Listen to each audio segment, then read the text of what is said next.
So, you've decided to make the leap from an Android phone to an iPhone. Don't be scared, I'm here to help. Apple has a simple app to help you make the switch, and today I'm going to show you how to do it all. Apple is more than happy to welcome new converts to the world of iPhone and iOS, so they've come up with an app called Move to iOS to make the transfer process easy. Let's get you ready to make the switch. First of all, you're going to want to do this before you finish setting up the iPhone. When you first take it out of the box and begin the setup process, you'll see this screen. If you want to use the Move to iOS app, now is the time to do it.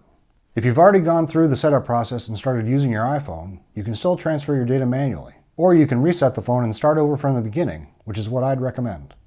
So by now, you've probably set up Wi-Fi on your iPhone. If not, go back and do it now. Make sure your Android phone has Wi-Fi turned on as well. And make sure both phones are charged up or plugged into power. You don't want the battery running out in the middle of the process. Now it's time to go to the Play Store and download and install the Move to iOS app on your Android phone. Continue, agree, allow while using the app, allow access to contacts and the calendar, photos and media, SMS messages. You can decide whether or not to share your usage data or not. At this point, Move to iOS is looking for a code from your iPhone. So click here on Move Data for Android Device and enter that code here.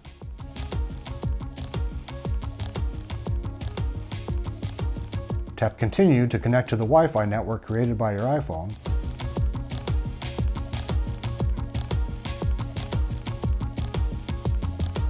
When they're connected, select what data you want to transfer. Tap Continue, and the transfer will begin. Don't worry if your iPhone goes to sleep. The data is still being transferred. While this is happening, let's actually talk about what's being transferred. Depending on what you chose on this screen, Move to iOS can copy your contacts, message history, camera photos and videos, web bookmarks, mail accounts, and calendars. But only if those files are actually stored on your phone. If you've signed your life over to Google, like I have, then your Google Photos and Google Drive docs aren't going to be directly transferred over. But you'll be able to sign into your Google account and use them just the same. It's also not going to copy over any music files, books you've downloaded, or PDFs saved on your phone. You'll have to transfer those over manually, or decide if it's just easier to download them all again. Apple has a useful guide on how to move those types of files manually, but the basic process is to copy the files from your Android phone to your computer and then add them to your iPhone using the Finder or the appropriate app, like iTunes, Apple Music, or iCloud Photos. And I can see here that my transfer is complete. Here's a generous offer to recycle your Android phone at an Apple store for free. And now you can continue setting up your iPhone.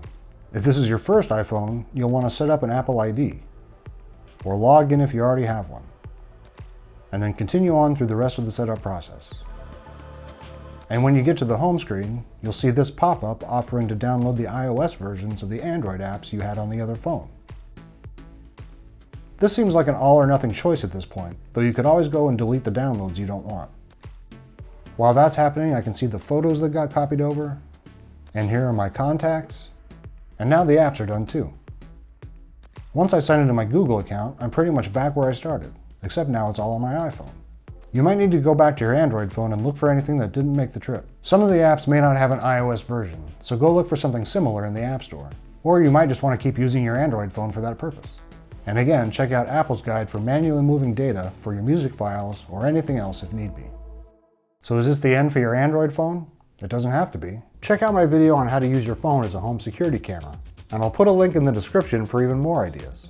Even if you move the SIM card over to your new iPhone, your Android phone might still have a lot of life left in it, unless it looks like this. Then you might want to take Apple up on their recycling offer after all. Thanks for watching, and we'll see you next time.